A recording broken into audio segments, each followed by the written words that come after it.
नमस्कार, बहुत स्वागत है आप सभी का हमारी खास पेशकश में। आपके साथ मैं हूं अंजलि मुद्गल और मैं हूं आपके साथ मृदुल शर्मा। तो कोरोना की वजह से पूरा देश घरों में बंद है। कोरोना योद्धा एक बड़े दुश्मन के खिलाफ जंग में जुटे हैं और देश का हर नागरिक किसी ना किसी तरह इस जंग में अपना योगदान दे रहा है। बॉलीवुड की तरफ से भी कोरोना के खिलाफ लड़ाई में न सिर्फ आर्थिक योगदान दिया गया, बल्कि देश के लोगों में जागरूकता भी फैलाई जा रही है। और लॉकडाउन के बीच हर खास और आम घरों में लोग कैद हैं, लेकिन सेलिब्रिटी लॉकडाउन के इस वक्त में कैसे इस्तेमाल कर रहे हैं अपना कीमती वक्त, ये हर कोई जानना चाहता है। आज हमारे साथ मौजूद है बॉलीवुड के मशहूर अभिनेता मुकेश तिवारी। कई फिल्मों में यादगार भूमिका ये निभा चुके हैं और मुकेश जी खुद जानते हैं कि किस तरीके से उन्होंने हर एक किरदार को जिया है, चाहे वो विलन का कैरेक्टर हो या फिर कॉमिक रोल में मुकेश जी अपने आप को फिट रख लेते हैं। मुकेश जी, बहुत स्वागत है आपका हमारी इस खास पेशकश में। मैं सबसे पहले आपसे यही जानना चाहूंगा, आप किरदार तो अलग अलग जीते हैं, लेकिन इस लॉकडाउन में अपना वक्त कैसे बिता रहे हैं? थैंक यू मृदुल जी अवसर देने के लिए। वक्त बिताने के बहुत सारे तरीके हैं, क्योंकि अभी तक जीवन में लगातार संघर्ष करते रहे, 25 साल तक लगातार दौड़ लगाई है। बिल्कुल। तो मुझे लगता है कि विराम भी एक तरीका है जीवन को एक नई दृष्टि से देखने का।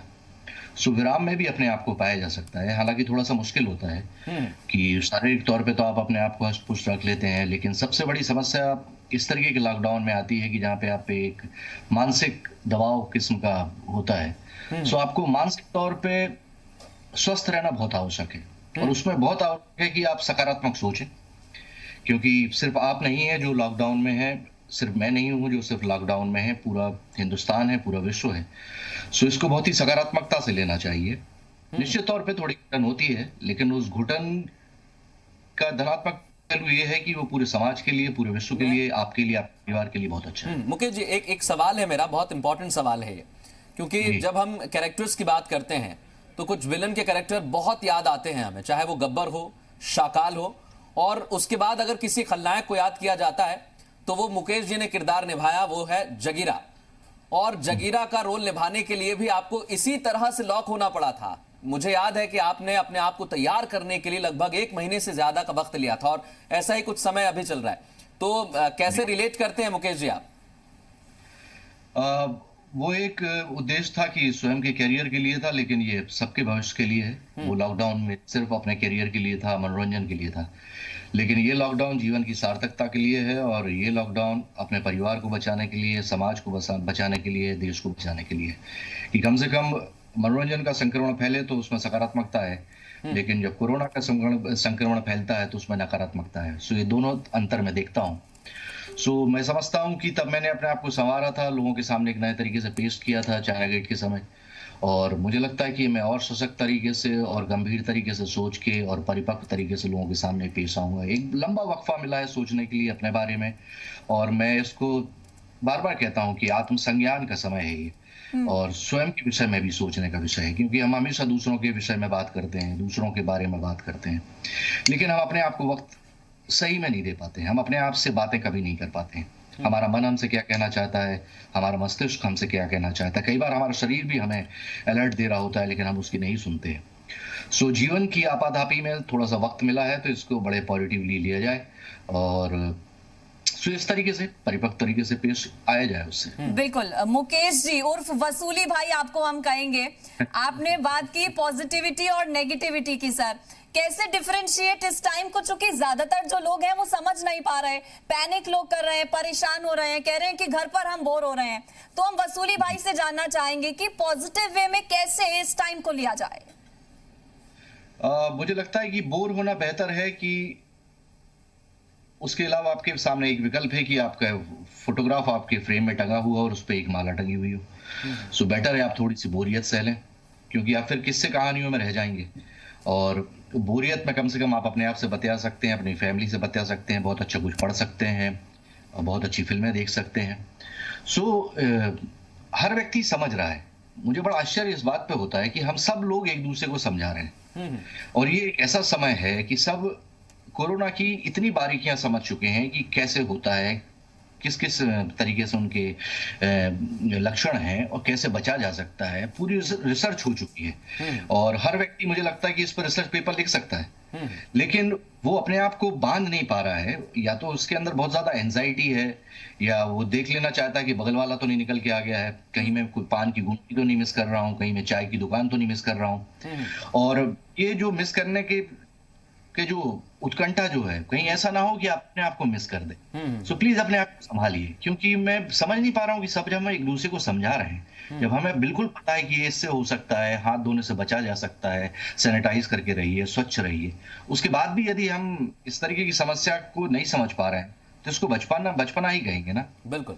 मुकेश जी, एक बात है, क्योंकि जब आप कहते हैं कि हमको चीजों को समझना होगा, और मुकेश जी हर चीज को बेहतर समझते हैं, क्योंकि चाइना गेट में जब फौजी जगीरा को हराते हैं, ये बताते हैं कि वो कोई भी चीज आसान नहीं है। लेकिन क्या मुकेश तिवारी जी को लगता है कि भारत इतना काबिल है कि वो इस कोरोना को हरा पाएगा और दुनिया के सामने मजबूत शक्ति बनकर उभरेगा?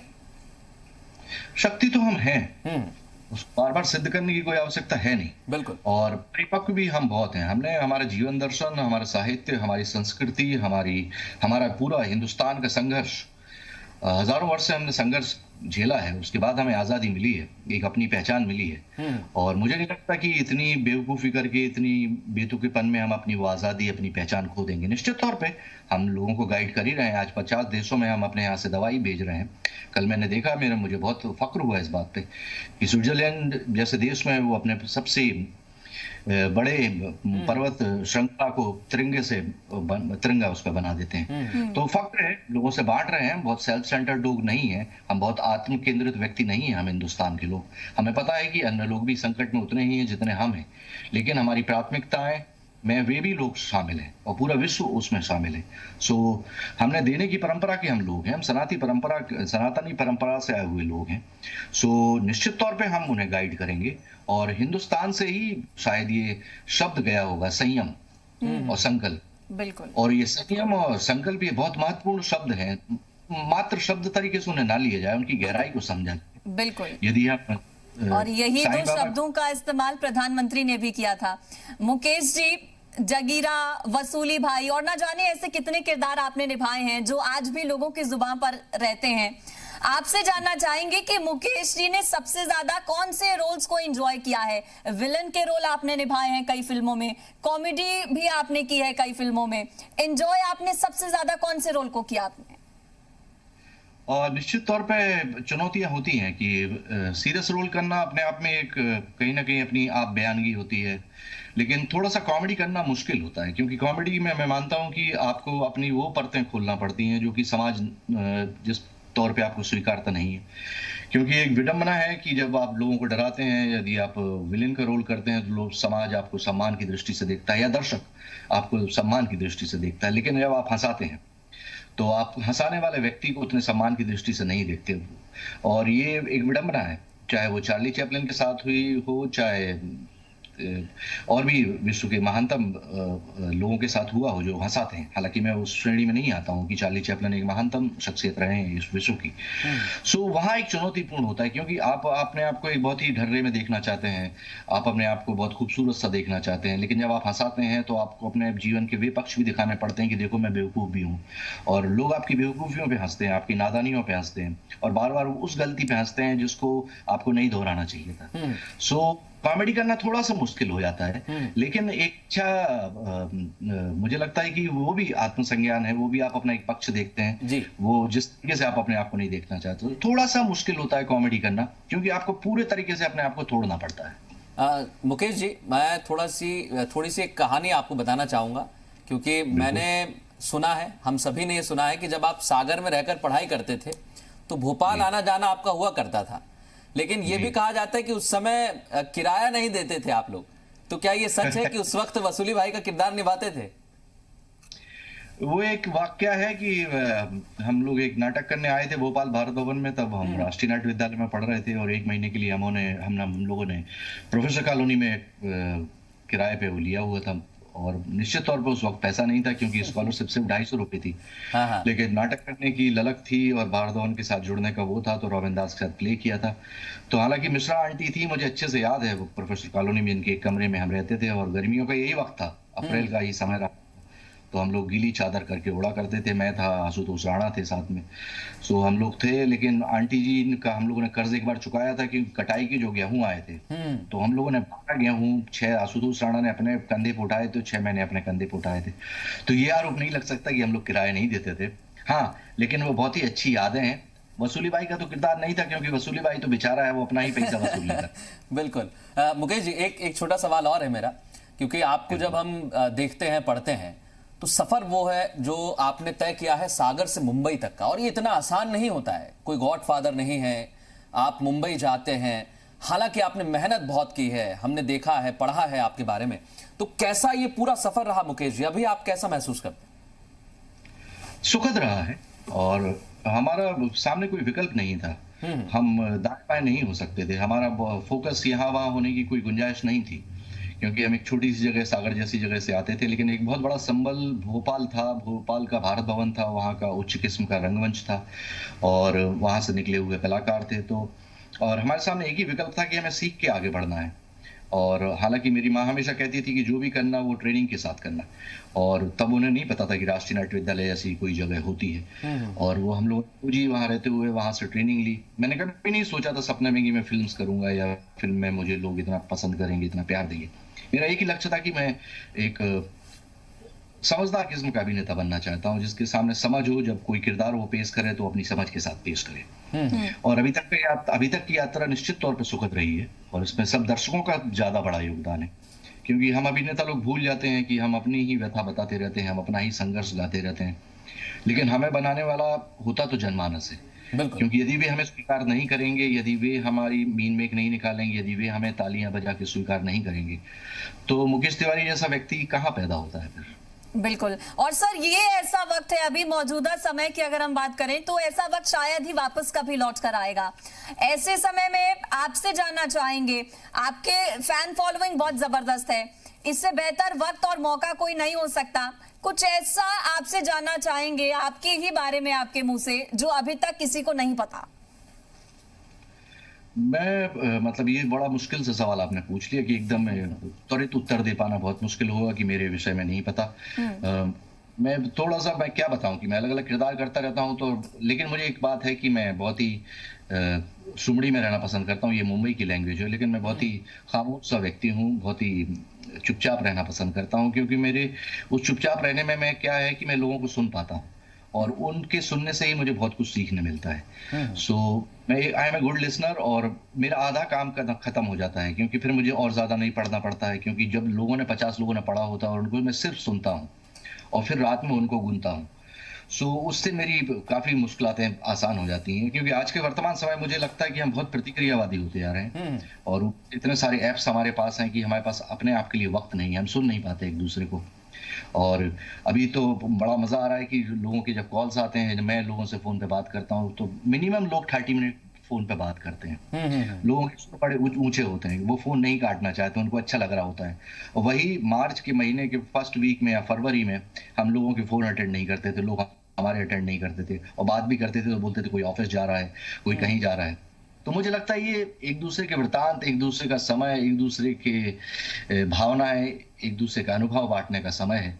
और मुझे लगता है कि अपने दर्शकों से मैं कहना चाहूंगा कि अपने स्कूल के दोस्तों को जरूर फोन करें, अपने बचपन के दोस्तों को जरूर फोन करें, अपने घर के दोस्तों को जरूर फोन करें, अपने गली मोहल्ले में रहने वाले पान की दुकान, गुमटी वाले, चाय वाले को जरूर फोन करें। निश्चित तौर पे आपको इससे बड़ा नॉस्टैल्जिक अनुभव कुछ नहीं होगा, और आपको एहसास होगा कि आप कहीं भी हो, लेकिन हम सब एक धरातल पे जूझ रहे हैं एक बड़ी सी समस्या से, और जल्दी इससे हम उभर आएंगे। जी मुकेश जी, एक चीज और है, और मैं चाहता हूं, क्योंकि हम जब चाइना गेट को याद करते हैं तो 2 चीजें बड़ी ही फेमस हुई थी। एक तो आपका डायलॉग जो आपने जगीरा की भूमिका निभाते हुए दिया, और एक था छम्मा छम्मा। तो जगीरा से हम सुनना चाहेंगे, जब आपने डायलॉग की प्रिपरेशन की, सागर की लैंग्वेज जो है वो भी बहुत खड़ी लैंग्वेज है, और जब आप एनएसडी पहुंचे तो किस तरह से जगीरा के किरदार के लिए आपने अपने आप को तैयार किया। और मैं चाहूंगा कि आप उस किरदार के 2-3 शब्द और 2-3 लाइन भी हमें सुनाए ताकि लोगों के सामने भी जगीरा का जो कैरेक्टर है वो एक बार फिर जिंदा हो जाए।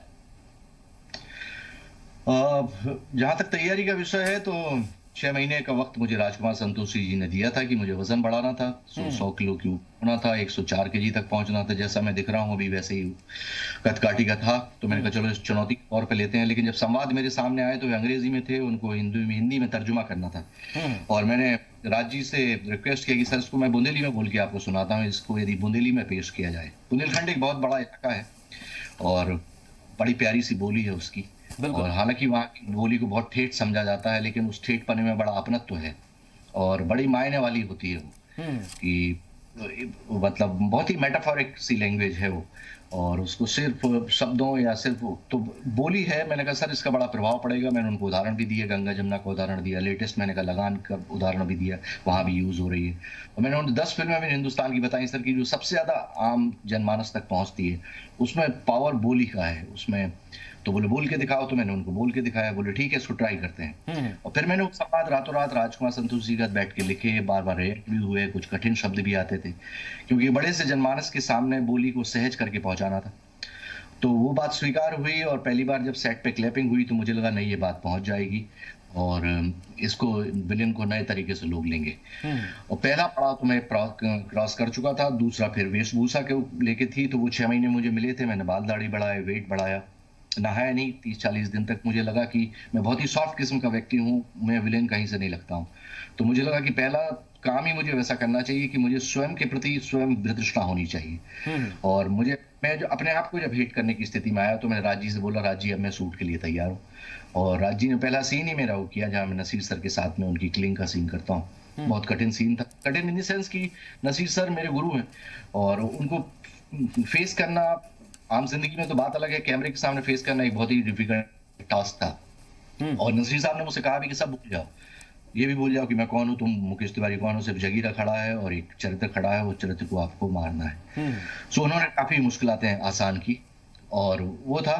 सो डायलॉग वही थे, पता नहीं अब काफी उसमें वायलेंस था, थोड़ी हिंसात्मक प्रवृत्ति भी थी, लेकिन बहुत फेमस हुआ था, लोगों को पसंद आया था क्योंकि उसमें एक सहज बानगी थी। मैंने कहा ना मेटाफर हो जाती है बोली, कई बार उसके मायने बदलते हैं। जैसे उसमें शुरुआत ही वो बोलता है कि जे बात, तो जे बात की स्वीकृति वो जगीरा लेता है कि सामने वाले की स्वीकृति ले लेता है और स्वयं भी देता है। हाँ, तो कि हमसे लड़ने की हिम्मत तो जुटा लोगे और कमीनापन कहां से लाओगे।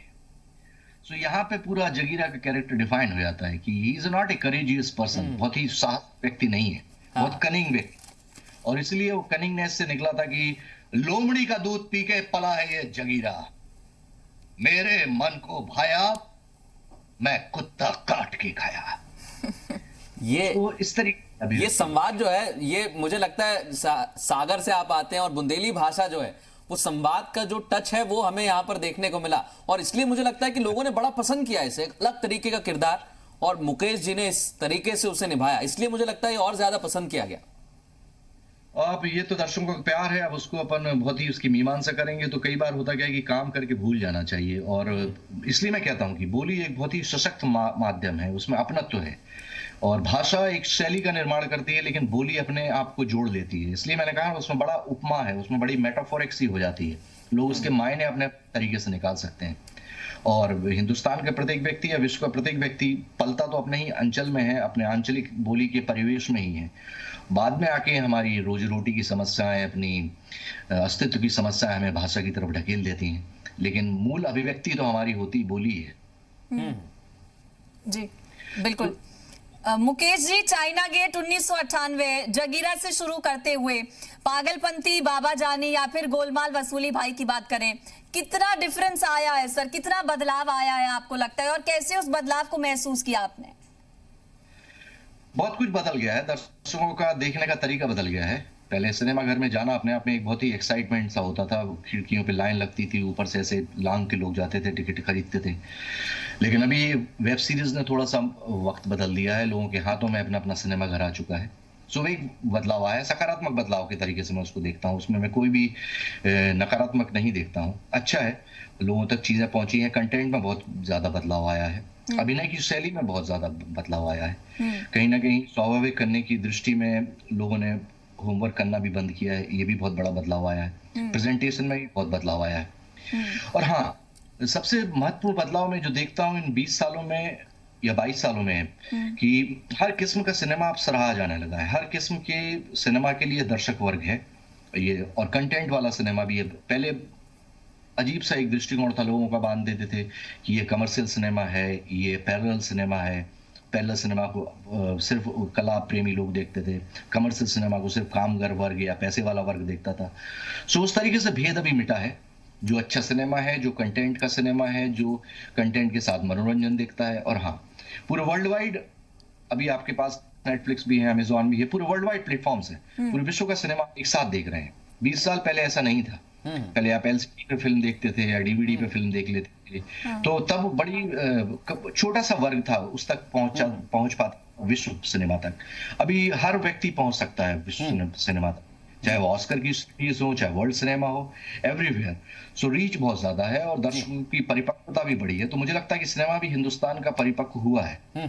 मुकेश जी, मैं कुछ और सवाल भी करना चाहता हूं क्योंकि आप तमाम स्थितियां देख रहे हैं इस समय देश में क्या है। कई जगह जब ऐसी खबरें आती हैं मुकेश जी, जो पुलिस वाले कोरोना की वजह से हमारी रक्षा में बाहर खड़े हुए हैं, जो डॉक्टर्स हमारा इलाज कर रहे हैं, उन पर हमले हो जाते हैं, उनको रोका जाता है, पत्थर फेंके जाते हैं। जब मुकेश जी इन खबरों को देखते हैं तो क्या महसूस करते हैं? मुझे अपने ऊपर शर्म आती है। मुझे समाज के ऊपर आक्रोश तो नहीं आता है, मुझे मन करता है कि उनको मैं समझाऊं कि ऐसी कैसी मानसिकता है ये, कि जो हमारे अपने हैं, जो हमारे अपना भविष्य देख रहे हैं, जो हमारी जान बचाना चाहते हैं, जो ठीक है, बहुत समय हो चुका है कि समाज और पुलिस का संबंध बहुत समय से व्याख्यायित नहीं हुआ है। हम डरे हुए पुलिस से रहते हैं और एक संबंध हमारे पुराने रहे होंगे कि हम पुलिस को देखते ही डर जाते हैं। तो मुझे लगता है कि नए संबंध की व्याख्याओं की आवश्यकता है, लेकिन हर व्यक्ति वैसा नहीं होता है। यदि आज हम बहुत ही विपरीत परिस्थितियों में खड़े हुए हैं, क्यों, और हमें अपने चरित्र के प्रति ध्यान देना चाहिए, हमें अपने ड्यूटीज की तरफ ध्यान देना चाहिए। हमारे हाथ में क्या है, न्यूनतम हम क्या कर सकते हैं। और बहुत ही मुझे शर्मनाक लगता है कि इस तरीके से जो लोगों का व्यवहार है, और अपने ही लोगों के प्रति, वे कोई विदेश से आए हुए या शत्रु देश के लोग नहीं हैं, वे अपने ही लोग हैं जो आपको संभालना चाहते हैं, जो आपको संवारना चाहते हैं, इन विपरीत परिस्थितियों से आपको उबारना चाहते हैं। ऐसा कौन सा आक्रोश है, ऐसा कौन सा डर है, ऐसा कौन सा भय है, ऐसी कौन सी मान्यता है जो आपको ऐसा करने पे कृत्य कर देती है? ऐसा तो पशु भी नहीं होता है। एक तो पशु को यदि आप उसके धीरे से आप गाय के पे हाथ फेरते हैं, आप बिल्ली के ऊपर हाथ फेरते हैं, कुत्ते के ऊपर हाथ फेरते हैं, इवन घोड़े के ऊपर हाथ फेरते हैं, जंगली जानवरों के ऊपर भी हाथ फेरते हैं, तो इतना वे पार्श्विक व्यवहार नहीं करते जितना हम मनुष्य होते हुए अमानवीय व्यवहार कर रहे हैं। तो अपने प्रति सोचना पड़ेगा, ये तो और भयावह स्थिति हो जाएगी। वो मुझे लगता है कि ये मानवीय समाज का एक तरीके से विभक्तिकरण है और ये नहीं होना चाहिए। और सबसे महत्वपूर्ण मुझे लगता है कि इस जीवन में या इस दुनिया में रहने का सबसे बड़ा कारण है, वो है मनुष्यता, करुण। यदि आदमियत ही नहीं है, यदि हमारे अंदर आपके प्रति करुणा ही नहीं है, तो हमारे मनुष्य होने पे धिक्कार है, मुझे लगता है। बिल्कुल। और आर्ट भी विफल है, फिर टीवी भी विफल है, संगीत भी विफल है, जीना भी विफल है। सिर्फ हम एक जानवर की भांति समाज में रह रहे हैं जिसको सिर्फ खाना है और सिर्फ सोना है और सिर्फ मुकेश जी, आत्म को सोचना है। ये जो आपने बात कही है, वाकई ये लोगों के दिल पर कुछ ना कुछ जरूर असर करेगी, क्योंकि जब मुकेश जी कह रहे हैं कि मुझे अपने आप पर शर्म आती है कि ये समाज कहाँ जा रहा है, लेकिन मुझे लगता है कि आपने एक संदेश बेहतर यहां से देने की कोशिश की है। और बुंदेलखंड से आप आते हैं, सागर से आते हैं, कैसा आपने सफर तय किया ये भी हमने जाना। मुकेश जी, आप ऐसे ही अलग अलग किरदार निभाएं अपनी जिंदगी में। ये जो वक्त है ये भी गुजरे, उसके बाद हम मुकेश जी को एक नए किरदार में देखें, यही हम शुभकामना आपको देते हैं। बहुत शुक्रिया सर हमसे बात करने के लिए। बहुत बहुत धन्यवाद Mridul, thank you so much, thank you so much. और चलिए इसी के साथ हमारी खास पेशकश में फिलहाल इतना ही। नमस्कार।